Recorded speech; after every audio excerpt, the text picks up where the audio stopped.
Welcome back to the channel guys. और आज हमारे सामने है 2008 मॉडल वैगन आर। बहुत ही फेमस एक मारुति का ये प्रोडक्ट है जो आज की डेट तक ही बहुत ही अच्छे से एक अपनी रीसेल वैल्यू से लेके एक मार्केट वैल्यू बना के रखा हुआ है। क्योंकि लोगों ने अभी तक इसे बहुत ही अच्छे तरीके से पसंद किया है। कोई ऐसा कस्टमर नहीं होगा इंडियन कस्टमर जिसने एक बार अपनी लाइफ में या तो वैगन आर चलाई होगी या तो रखी होगी, चाहे थोड़े टाइम के लिए रखी हो बट रखी ज़रूर होगी। और स्पेशली ये वाला मॉडल जो टाइप 2 और टाइप 1 में आया था तो उस टाइम पे तो बहुत ही धूम मचाई थी इसने, क्योंकि एक बहुत ही प्रैक्टिकलिटी वाली एक फैमिली कार बन गई थी ये। क्यों, उसकी रीजंस मैं अंदर जाके आपको बताऊंगा। अगर मैं फ्रंट फेशिया की बात करूं इसके अंदर तो कुछ ऐसी इसके अंदर ग्रिल मिलती है हमें, क्रोम लाइनिंग के साथ मिल जाती थी। उस टाइम पर भी सुजुकी का लोगो मिल जाता था, बॉडी कलर में ही ग्रिल मिलती थी, बट तो भी एक अच्छा फ्रंट फेशियल लुक निकल के इसके अंदर आ जाता था। अगर मैं बात करूँ ये जो वेरिएंट है इसका, ये LXI वेरिएंट है।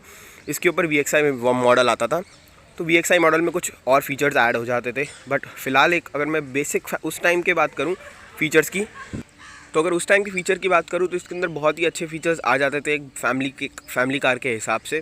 तो अगर मैं इंजन की बात करूं तो इंजन उस टाइम पे 1000 सीसी का नहीं आता था या 800 सीसी का, तो इसके अंदर 1100 सीसी का इंजन आता था पेट्रोल में, और काफ़ी अच्छी माइलेज और उस हिसाब से पावर काफ़ी अच्छी दे देता था। आज भी काफ़ी अच्छी पावर ये दे पा रहा है 14 साल चलने के बाद। और मारुति है मतलब रिलायबिलिटी है, तो उस टाइम पे जो 1100 सीसी का इंजन भी था ना वो बहुत ही अच्छा चल जाता था, कहीं इसने दिक्कत नहीं दी। और एक अच्छी माइलेज भी आपको ऑफ़र कर देता था, क्योंकि साथ के साथ एक जो चीज़ थी कि 800 सीसी और 1000 सीसी से ऊपर मारुति ने इसको 1.1 में निकाला था, और काफ़ी अच्छी माइलेज और इंजन परफॉर्मेंस ये देता था। और साथ ही साथ 4 सिलेंडर था, 3 सिलेंडर नहीं।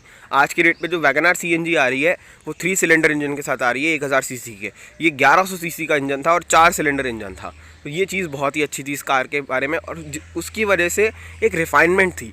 आज की वैगन आर जो मैंने चलाई है उसमें हल्का सा एक जो वाइब्रेशन मेरे को फील हुई पेडल्स में, स्टीयरिंग व्हील में, गियर नॉब में, वो इसके अंदर नहीं है। क्यों? क्योंकि ये 4 सिलेंडर है। अगर मैं बात करूँ हेडलाइट्स की तो हेडलाइट्स इसके अंदर हेलोजन की ही मिलती थी हमें। ऊपर की तरफ आपको इंडिकेटर्स मिल जाते थे, नीचे आपको headlamp low beam high beam एक ही में मिलती थी, और साथ में यहाँ पे पार्किंग बल्ब मिल जाता था। काफ़ी अच्छा सेटअप था, डिसेंट सेटअप था उस टाइम के हिसाब से। और नीचे हमें फॉग लैम्प की स्पेसिंग ज़रूर मिल जाती थी इसके अंदर LXI मॉडल के अंदर, बट फॉग लैम्प नहीं मिलते थे। आज भी ये स्टॉक ही रखे गए हैं, इतना कोई नीड हुई नहीं फॉग लैम्प लगवाने की। तो फ्रंट तो कुछ ऐसा था उसका, काफ़ी अच्छा एक डिसेंट ऐसा फ्रंट लुक था इसका कि जो पसंद आएगा सबको। आज के डेट पे भी जो वैगन आर आ रही है वो भी थोड़ा इससे ही सिमिलैरिटी खाती है, बट थोड़ा बहुत उसका हेडलाइट इन्होंने चेंज कर दी। बट लुकिंग जो इसकी थी ना टाइप 1 से ज़्यादा अच्छी इसकी लुकिंग थी। और आज के डेट पे जो प्रेजेंट जनरेशन वैगन आर बिक रही है मार्केट में, मेरे को उसकी लुकिंग इतनी अच्छी नहीं लगती जितनी लुकिंग इसकी अच्छी लगती है। और बहुत सारी ऐसी चीज़ें हैं जो इसमें अच्छा है LXI मॉडल के अंदर, जो आज के LXI मॉडल में आपको मिल भी नहीं रहा। मतलब दूर की बात है, आज तो कॉस्ट कटिंग इतनी चल रही है। उस टाइम पे कंपनियों के दिमाग में कॉस्ट कटिंग नहीं होती थी, ये एक प्रोडक्ट होता था कि एक ऐसा प्रोडक्ट हमें निकालना है मार्केट के अंदर जो धूम मचा दे। ये वही वैगन आर है जैसे जो सेंट्रो को खा गई है। रियलिटी ये है कि वैगन आर के आगे कोई टिक ही नहीं पाया है आज की डेट पे। जिसकी पहली गाड़ी भी है ना आज की डेट पे भी, उसके दिमाग में एक बार ज़रूर आता है यार वैगन आर देखता हूँ, मैं वैगन आर टेस्ट ड्राइव लेके देखता हूँ। और लगभग लोगों को पसंद आ ही जाती है, क्योंकि एक मोस्ट लव्ड फैमिली कार ये है। साइड लुक की अगर मैं बात करूँ तो हमें 13 इंची के इसके अंदर हमें स्टील रिम मिल जाते थे, तो कुछ ऐसा इसके अंदर हमें स्टील रिम मिलता है 13 इंची का। व्हील कैप ऊपर से लगे होंगे। अगर मैं सेक्शन की बात करूं तो 145 17 R13, तो ये सेक्शन था इसका टायर का जो उस टाइम पे कंपनी ऑफर करती थी। तो कुछ ऐसा साइड लुक इसके अंदर निकल के आता है। कोई भी इसके अंदर क्लाइडिंग नहीं दे रखी थी ना कुछ। जो इसका इंडिकेटर था वो आपको सीधा फेंडर पे ही मिल जाता था, चाहे VXI की बात करो या LXI की। VXI मॉडल में सिर्फ एक चीज़ हो जाती थी, तो उस टाइम के भी जो प्रीमियम कस्टमर्स थे जिनके पास ज़्यादा बजट था, ज़्यादा अच्छे फीचर्स चाहते थे अपनी गाड़ी के अंदर, उन्होंने VXI लिया। उसमें 1-2 फीचर्स ऐड हो जाएंगे जो मैं आपको बता देता हूँ। साइड में उसके अंदर हमें मिल जाता था जो इलेक्ट्रॉनिक एडजस्टमेंट ORVM, फोल्ड नहीं होते थे, बट अंदर से जो मिरर है इसका वो एडजस्ट हो जाता था अंदर की साइड से। जो आज की डेट पे अगर आपने देखा होगा प्रीवियस जनरेशन ब्रिज़ा आ रही है उसके जो ORVM कंट्रोलिंग यूनिट है ना, जैसे कंट्रोल करते हैं, तो वही same controlling unit Wagon R में आता था। तो पार्ट शेयरिंग भी इससे पता चल जाती है कि कितनी तगड़ी पार्ट शेयरिंग करती है मारुति। इसी की वजह से एक कॉस्ट इफेक्टिव प्रोडक्ट मारुति निकाल पाती है। तो ORVM के बाद जो सेकंड चीज़ आ जाती है वो है इसके अनलॉक हैंडल्स। जो हैंडल्स हमें मिलते हैं वो ब्लैक मैट फिनिश के अंदर हैंडल्स मिल जाते हैं चारों के चारों, तो ये भी एक डिसेंट लुक ऑफर करते हैं। VXI मॉडल के अंदर यही बॉडी कलर हो जाते हैं। और ORVM भी बॉडी कलर हो जाते हैं, ब्लैकआउट नहीं मिलते। बट फिर भी ये भी मॉडल ठीक था उस टाइम के हिसाब से। अगर किसी को कॉस्ट इफेक्टिव लेना हो तो उस टाइम पे अच्छी खासी गाड़ी ये बन जाती थी। ग्राउंड क्लियरेंस की अगर आप बात करो तो काफ़ी अच्छी ग्राउंड क्लियरेंस यहाँ पे भी बन जाती है। आज तक कहीं भी टच नहीं हुई है ये गाड़ी, दिख रहा होगा आपको अंडर बे में कि कहीं से भी जो उसका नीचे का मेटल है वो कहीं भी टच नहीं हुआ। नहीं तो आज की डेट पे जो गाड़ियाँ आ रही हैं उनका अंडर द हुड में जो अंडर द बे है वो पूरा टूट फूट जाता है। तो जैसे मैंने आपको बताया अंडर बे में कोई दिक्कत नहीं थी इसके, आज तक भी कहीं से टच नहीं हुई है ये गाड़ी। तो ये कुछ स्पेशलिटी थी इस कार की। अगर मैं ऊपर बात करूँ तो इसके अंदर में रूफ रेल मिल जाती है और फंक्शनल रूफ रेल मिलती हैं। आज की डेट पे वो नहीं कि एक बस शोकेस के लिए दे दिया ग्रैंड विटारा जैसे में और बहुत सारी चीज़ों में जिस सिर्फ नॉर्मल सी एक पट्टी सी दे देते हैं नाम रूफ रेल के नाम पे। बट ये फंक्शनल रूफ रेल थी कि कल को आपको कैरियर लगाना हो तो आप प्रॉपर कैरियर इसके अंदर माउंट कर सकते हो। तो ये रूफ रेल इतनी स्ट्रॉन्ग है कि अगर मैं इसको पकड़ के कार हिलाऊँ ना तो पूरी कार ही हिल सकती है। इतनी स्ट्रॉन्ग रूफ रेल मारुति ने आज तक इसके अंदर दे रखी है। और साथ साथ जो एंटीना हमें मिलता था तो यहाँ पे मिल जाता स्टॉक एंटीना कंपनी की तरफ से।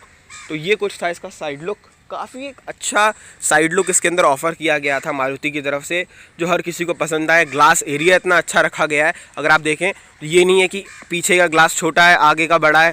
तो ये क्लॉस्ट्रोफोबिकनेस भी नहीं होगी गाड़ी के अंदर। अगर आप चारों तरफ से देखें तो इतना एयरी कैबिन है इसका कि चारों तरफ से आपको एक प्रॉपर सनलाइट अंदर जाएगी कैबिन के, और कोई भी आपको जो क्लॉस्ट्रोफोबिकनेस है वो फील होगी ही नहीं इस कार के अंदर। तो ये कुछ स्पेशलिटी थी उस टाइम पे मारुति की कि यार आपको एक कार वो प्रोवाइड करना जिसमें ना कॉस्ट कटिंग हो, सिर्फ एक ब्रांड एक अच्छी कार प्रोवाइड करेगा जिसके अंदर जो कस्टमर है वो लेने के बाद पछताए ना उसे। रियलिटी यही है। आज की डेट पे कॉस्ट कटिंग के नाम पे आपको बाद में पता चलता है कि गाड़ी के अंदर ये फीचर मिसिंग है, ये फीचर मिसिंग है। बट उस टाइम पे सब कुछ क्लीन था कि भाई ये फीचर है। रॉ गाड़ी आती थी, ना कोई ज़्यादा इलेक्ट्रॉनिक्स ना कुछ, सिंपल से फीचर्स आते थे उस टाइम पे। इसके अंदर ये चीज़ भी अच्छी थी कि आज के टाइम पे कंपनी कॉस्ट कटिंग के नाम पे मैनुअल सेंटर लॉकिंग भी हटा देती है। अगर मैं इसकी की दिखाऊँ आपको तो कुछ ऐसी की इसके अंदर हमें मिल जाती है। तो ये जो ओरिजिनल की है इसके साथ जो हम डोर पे लगाते हैं तो ड्राइवर साइड डोर से मैनुअल सेंटर लॉकिंग इसके अंदर आ जाती है। तो ये भी बहुत अच्छी बात है, क्योंकि आज की डेट पे कॉस्ट कटिंग के नाम पे कंपनी क्या करती है, सिर्फ ड्राइवर साइड लॉक अनलॉक देती है और को ड्राइवर साइड वो भी डिपेंड करता है। अगर कॉस्ट कटिंग में इसको भी उड़ाना हो तो यहाँ से भी ये लॉक हटा देती है, की होल। तो ये जो चीज़ें हैं वो टैक्टिक्स कंपनियाँ चालाकियाँ करती हैं, बट उस टाइम पे नहीं करती थी। उस टाइम पे बहुत सिंपलिस्टिक एक प्रोडक्ट आपको दे दिया जो एक अच्छा प्रोडक्ट है, लाइफ लॉन्ग चलने वाला प्रोडक्ट है। तो वो चीज़ आज की डेट पे नहीं है। अब क्वालिटी मिल रही है आपको, बट उसके लिए आपको बहुत पैसे देने पड़ेंगे। उस टाइम पे ये 5.5 लाख रुपए की आई थी और डिस्काउंट के बाद ये 4.5 लाख की पड़ गई थी। और इतना अच्छा प्रोडक्ट आज की डेट पे 4.5 लाख रुपए में भी नहीं 4.5 लाख रुपए में तो पहली बात गाड़ी ही नहीं है आज की डेट पे, जो इतनी महंगाई हो गई है। और अगर मैं इसके एंट्री सेगमेंट की भी बात करूँ, कोई जो एंट्री सेगमेंट की कार हो उसमें भी इतने सारे कॉस्ट कटिंग फीचर्स आपको मिल जाएंगे। मैं गिनवा सकता हूँ, कोई से भी कंपनी की कोई भी गाड़ी जो एंट्री लेवल सेगमेंट पे हो उसमें बहुत कॉस्ट कटिंग फीचर्स आपको दिखेंगे। वो मैं आगे आपको बताऊंगा वो क्या क्या है क्या क्या नहीं। साइड में मिल जाता है इसके अंदर 27 लीटर का पेट्रोल टैंक, डिसेंट इनफ था। 1100 सीसी इंजन है, कोई ज़्यादा पेट्रोल पिएगा नहीं और 15, 16, 17 की माइलेज आराम से निकाल देता है। तो पेट्रोल टैंक आपको यहाँ पे मिल जाता है इसके अंदर। साइड लुक आपको मैंने दिखाई दिया इसका कैसा है। और बात करते हैं रेयर लुक की, तो रेयर लुक हमें कुछ इसका ऐसा मिलता था। जितने शानदार लुक इसका आगे से है ना, उतना ही शानदार लुक इसका रेयर से है। अगर मैं बात करूँ ग्लास एरिया की तो इसके अंदर हमें कोई डिफॉगर, कोई वाइपर नहीं मिलता, रॉ ग्लास मिलता है। बट VXI मॉडल लेने के बाद आपको इसके अंदर जो डिफॉगर है वो यहाँ पे मिल जाते हैं। तो ये अच्छी बात थी। उस टाइम पे जिसके पास ज़्यादा पैसे थे, जो अफोर्ड कर सकता था VXI मॉडल, उन्होंने VXI मॉडल लेके इसके अंदर डिफॉगर के भी एंजॉयमेंट ली, क्योंकि रेयर में आपको डिफॉगर कंपनी प्रोवाइड कर देती थी।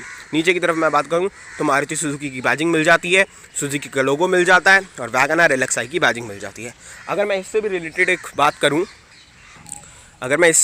बात करूँ ना एक चीज़, तो ये जो क्रोम की बैजिंग्स दे रखी है ना, आज 14 साल से ऊपर हो चुके हैं और ऑलमोस्ट गाड़ी रोज़ वॉश होती है लगभग, और उसके बाद भी कहीं पे भी ये क्रोम के जो बैजिंग्स हैं वो कहीं पे इन्होंने रस्ट नहीं पकड़ी। थोड़ा बहुत रस्टिंग हो जाती है टाइम के साथ, बट आज के डेट पे कुछ जो क्रोम्स के पार्ट्स कंपनी प्रोवाइड कर रही है, in fact the badging of the logo of the company, वो तक पूरा रस्ट खा जाता है। कितनी कार्स में मैंने देखा है और लोगों ने बाद में उसको चेंज करवाया है, और ये ज़रूरत उस टाइम पे नहीं पड़ी। तो यही जो चीज़ें होती है ना, आज के डेट में कंपनी तो चार्ज कर लेती है आपसे ज़्यादा पैसे, बट एक क्वालिटी आपको नहीं दे पाती। तो ऊपर की अगर मैं बात करूँ तो इसके अंदर हमें हाई माउंट स्टॉप लैम्प मिल जाता है, ये एक अच्छी चीज़ है विजिबिलिटी के लिए, नाइट विजिबिलिटी के लिए। और अगर हम VXI मॉडल लेते तो अगर आप देख रहे होंगे अभी बुल गार्ड लगा है, उसके नीचे भी यहाँ पे आप देख रहे होंगे तो यहाँ पे भी आपको एक रियर का डिफॉगर ज़रूर से मिल जाता था। मतलब आज की डेट पे महिंद्रा अपनी कुछ कार्स के अंदर रियर का डिफॉगर ऑफर कर रही है, उस टाइम पे मारुति अपनी वैगनार के अंदर LXI मॉडल VXI मॉडल के अंदर ऑफर कर रही थी रियर का डिफॉगर। तो ये जो चीज़ें होती है ना, आप कस्टमर को अट्रैक्ट करते हो ब्रांड की तरफ जुड़ने के लिए, लेने के लिए। इसकी वजह से टाइप 1 टाइप 2 वैगनार बहुत बिकी थी, और आज भी उसका जो साइड इफ़ेक्ट है या आप पॉजिटिव इफेक्ट कह लो कि जो आज की भी जो वैगनार है वो बहुत ही सॉलिड सेल्स के साथ ऊपर जा रही है, और सेंट्रो को उसने कर दिया है ख़त्म। मतलब सेंट्रो की कंपनी ने ही उसे डिसकंटिन्यू कर दिया कि भाई वैगनार के आगे हम टिक ही नहीं पाएंगे। तो ये था कुछ इसका बाहर से लुक। चलते हैं अंदर से एक बार लुक देखने इसका। तो अगर मैं गेट की बात करूँ, डोर पैनल की, तो कुछ ऐसा हमें रॉ डोर पैनल मिलता है। डोर पैनल मिल जाता है इसका। काफ़ी रॉ डोर पैनल है, प्लास्टिक फिनिशिंग है सारी तरफ, बट यहाँ पे आपको फैब्रिक फिनिश ज़रूर से मिल जाती है बेस मॉडल के अंदर। और साथ ही साथ अगर मैं देखूँ तो नीचे कोई पानी की बॉटल होल्डर नहीं मिलता, सिर्फ आपको कुछ पॉकेट्स मिलती हैं डॉक्यूमेंट रखने के लिए। मैनुअल इसके अंदर हमें मिरर मिल जाता है, जो मिरर को ऊपर नीचे करने के लिए आपको कोई पावर विंडो नहीं मिलती। बट अगर आप उस टाइम पर VXI मॉडल लेते तो आपको ज़रूर से इसके अंदर पावर विंडो का जो प्रोविज़न है वो मिल जाता। अगर मैं बात करूं इसके इंटीरियर की, तो कुछ ऐसा डैशबोर्ड इसके अंदर हमें मिलता है, ग्रे सा फिनिशिंग के साथ आपको डैशबोर्ड इसके अंदर मिल जाता है। और काफ़ी एक सिंपलिस्टिक डैशबोर्ड इसके अंदर ऑफर किया गया है कंपनी की तरफ से उस टाइम पे, बट बेसिक यूटिलिटी के फीचर्स इसके अंदर पूरे डाल दिए गए थे, वो चेकआउट करते हैं अंदर से बैठ के। तो ऐसा कुछ इसके अंदर मीटर हमें मिल जाता है प्रॉपर, सिर्फ स्पीडोमीटर की इसके अंदर हमें मार्किंग मिलती है। साथ साइड अगर लेफ्ट हैंड साइड बात करूँ तो टेम्परेचर गॉज मिलता है, और राइट हैंड साइड बात करूँ तो इसके अंदर फ्यूल गॉज हमें मिल जाता है। अगर मैं बात करूँ VXI मॉडल के इंस्ट्रूमेंट क्लस्टर की, तो उसके अंदर हमें RPM मीटर भी ज़रूर से मिल जाता था, बट VXI मॉडल के अंदर हमें इसके अंदर RPM मीटर नहीं मिलता। तो बहुत बेसिक सा इसके अंदर हमें इंस्ट्रूमेंट क्लस्टर मिलता है उस टाइम के हिसाब से। कुछ ज़्यादा इसके अंदर हाईली मतलब कहते हैं कि कुछ ज़्यादा इसके अंदर हमें फीचर्स नहीं मिलते हैं, but basic instrument cluster enough था। अगर मैं बात करूँ स्टीयरिंग व्हील की, तो बहुत बेसिक सा स्टीयरिंग व्हील इसके अंदर हमें मिलता है, कोई भी इसके अंदर माउंटिंग कंट्रोल्स नहीं मिलते, सिर्फ हॉर्न पैड मिलता है। और साथ ही साथ अगर मैं बात करूँ लेफ्ट हैंड साइड, तो वाइपर कंट्रोल्स इसके अंदर मिलते हैं। राइट हैंड साइड अगर मैं बात करूँ तो इसके अंदर हमें हेडलैम्प कंट्रोल्स मिल जाते हैं। काफ़ी अच्छा इसके अंदर डैशबोर्ड का लुक मिला है। बीच में बात करूँ तो काफ़ी अच्छा इसके अंदर AC मिल जाता है हमें, इफेक्टिव AC है, मतलब कूलिंग एक नंबर कर देता है। नीचे अगर मैं बात करूँ तो डबल डिन की मतलब टच स्क्रीन तक की जगह इसके अंदर हमें प्रोवाइडेड थी उस टाइम पे। मतलब कंपनी की कुछ तो थिंकिंग थी कि टच स्क्रीन लोग आगे जाके लगवा सकें, तो उन्होंने टच स्क्रीन की प्रॉपर जगह इसके अंदर पहले से ही दे रखी थी। लाइटर पोर्ट नहीं था, इसको हमने एज एसेसरीज लगवाया है, मतलब जगह दे रखी थी बट लगवा सकते थे। ऐश ट्रे हमें यहाँ पे मिल जाती है इसके अंदर। और डैशबोर्ड की अगर मैं जो बात कर रहा हूँ ना, मतलब यूटिलिटी स्पेस अगर आप देखो तो ऊपर यहाँ पे कुछ आप रख सकते हो, यहाँ रख सकते हो, ग्लव बॉक्स में रख सकते हो, साइड में आप डोर पैड में रख सकते हो कुछ। तो ये जो यूटिलिटी स्पेस थी ना प्रॉपर कार की, वो काफ़ी अच्छी थी, मेंटेन कर रखा था कार को, मतलब एक प्रॉपर थिंकिंग थी, ऐसे ही नहीं कुछ भी बना दिया। अगर मैं रोड विजिबिलिटी की बात करूँ तो कितने सही तरीके से मेरे को सारा कुछ विजिबल दिख रहा है। ये मैं अगर मैं पूरी पीछे होकर बैठा हूँ उसके बाद भी अगर आप देखें तो पूरी रोड मेरे को क्लियर दिख रही है। ऊपर जो IRVM मिलता है इसके अंदर हमें वो मैनुअली एडजस्टमेंट वाला मिलता है। लैंप इसके अंदर हेलोजन में आता था, वो LED कर रखा है। अगर मैं सनवाइजर की बात करूँ तो प्रॉपर रॉ सनवाइजर आते थे, कोई भी इसके अंदर हमें मिरर का प्रोविज़न नहीं था। इधर आपको टिकट होल्डर ज़रूर से मिल जाता है उस टाइम पे। तो ये जो कार थी वो एक बहुत ही प्रीमियम कार थी। अगर मैं स्पीकर की बात करूँ तो 4 इंची के 2 स्पीकर्स ऊपर की तरफ डैशबोर्ड में लगते हैं इसके अंदर, और ORVM का कुछ लुक अंदर से ऐसा आता है। इंटीरियर में कार सिंपलिस्टिक रखी गई थी, बट एक अच्छा आपको इंटीरियर फीलिंग मिल जाती थी इस कार के अंदर। सेंटर कंसोल की अगर मैं बात करूँ तो इसके अंदर हमें मिल जाता है कप होल्डर, साथ में 5 स्पीड का मैनुअल गियर बॉक्स जो काफ़ी अच्छा स्मूथ है, गियर एंगेजमेंट में जो वाइब्रेशन है वो नहीं महसूस होती। साथ में मैनुअल हैंड ब्रेक मिलती थी, नीचे भी कुछ हमें स्पेस मिल जाता था। और पीछे की तरफ जो आज भी काफ़ी गाड़ियाँ ऑफर करती हैं, कप बॉटल होल्डर या कप होल्डर, यहाँ पे भी हमें मिल जाता था। फ्रंट लुक काफ़ी अच्छा था। अगर मैं सीट की बात करूँ तो सीट अपॉल्स्ट्री में सबसे अच्छी चीज़ की कॉस्ट कटिंग में जो आज कह रहा था आपको कि चारों के चारों हेडरेस्ट एडजस्टेबल है इसके अंदर, 1, 2 और 3 और 4। मतलब आज की डेट पे कौन सी गाड़ी दे रही है बेस मॉडल में? ब्रेजा के अंदर तो बेस मॉडल में हेडरेस्ट ही उड़ा दिए। कंपनी को लगता है कि हेडरेस्ट ही नहीं है, हेड ही नहीं है पीछे वाले पैसेंजर्स का, उन्होंने हेडरेस्ट ही उड़ा दिए। इनफैक्ट इंटीग्रेटेड हेडरेस्ट भी नहीं दिए सीट के अंदर। और उस टाइम पे वैगनार में आपको दोनों के दोनों हेडरेस्ट मिलते थे इतने शानदार फिनिशिंग के साथ कि आपको बिल्कुल एक हेडरेस्ट जो होता है ना, मतलब उसका वो पूरा फुलफिल करते हैं। सीट अपॉल्स्ट्री तो फैब्रिक में आती थी सेम एज इट इज इस कलर की। बट ऊपर से अगर मैं देखूँ तो आपको लंबर सपोर्ट के बारे में बताऊँ तो लंबर सपोर्ट भी इनफ है। लॉन्ग ट्रिप पे आपको बिल्कुल भी थकान महसूस नहीं होने वाली इस कार के अंदर।